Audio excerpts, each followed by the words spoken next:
Hello! Welcome back to my channel. అందరికీ ముందుగా happy Holi. Holi అయిపోయినంక హ్యాపీ హోలీ అని అంటుందేంది అని అనుకోవచ్చు. కానీ నేను ఇది హోలీ రోజు పోస్ట్ చేద్దామనైతే వీడియోకి వాయిస్ ఓవర్ ఇచ్చాను. కానీ నాకు కుదరడం లేదు వీడియో పోస్ట్ చేద్దామంటే. అందుకే నేనైతే ఇప్పుడు పోస్ట్ చేస్తున్నాను ఈ వీడియో. మా పిల్లలైతే 2 డేస్ హోలీ సెలబ్రేట్ చేసుకున్నారు. ఫస్ట్ రోజైతే వాళ్ళు పిచికారీస్ నార్మల్ వాటర్ తోటి ఆడుకున్నారు స్కూల్ నుంచి వచ్చిన తర్వాత. నెక్స్ట్ డే మార్నింగ్ లేసినప్పటి నుంచి అయితే హోలీ ఆడుకోవాలి, ఆడుకోవాలి అని చెప్పి బ్రేక్‌ఫాస్ట్ చేయకుండా వెయిట్ చేస్తున్నారు వాళ్ళ ఫ్రెండ్స్ కోసం అని చెప్పి. వాళ్ళ ఫ్రెండ్స్ వచ్చిన తర్వాత అయితే హోలీ ఆడడం స్టార్ట్ చేశారు. ఒక 2 అవర్స్ వరకు ఆడారు హోలీ.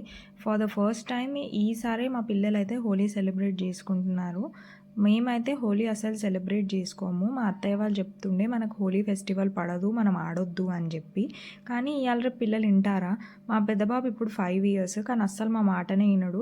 అందరు ఆడుతున్నారు మేమెందుకు ఆడొద్దు అని చెప్పి క్వశ్చన్స్ అడుగుతూనే ఉంటాడు. ఆయనను చూసి మా చిన్నబ్బాయి కూడా అడగడం స్టార్ట్ చేశాడు. అందరూ హోలీ ఆడుతున్నారు కదా, మేము కూడా ఆడతాము అని అంటే సరే అని చెప్పి ఈ ఇయరే స్టార్ట్ చేసాం అసలు హోలీ.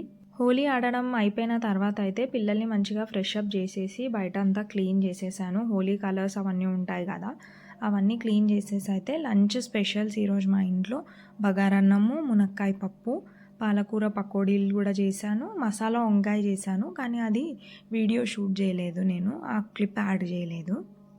ఈవినింగ్ 4:00 అయితే మా పిల్లలకి హోలీ రిచువల్ చేశాను. ఇది కాటన్ క్యాండీలా ఉంటుంది కదా, మిఠాయి పేర్లు అంటాం మేము. ఆ మిఠాయి పేర్లను అయితే మెడలో వేయాలి చిన్న పిల్లలకి.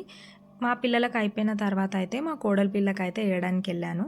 అప్పుడే నిద్రలో నుంచి లేచింది ఆమె, అందుకే కొంచెం క్రాంకీగా ఉంది. మెడలో అయితే అస్సలు వేసుకోవడానికి ఇష్టపడలేదు.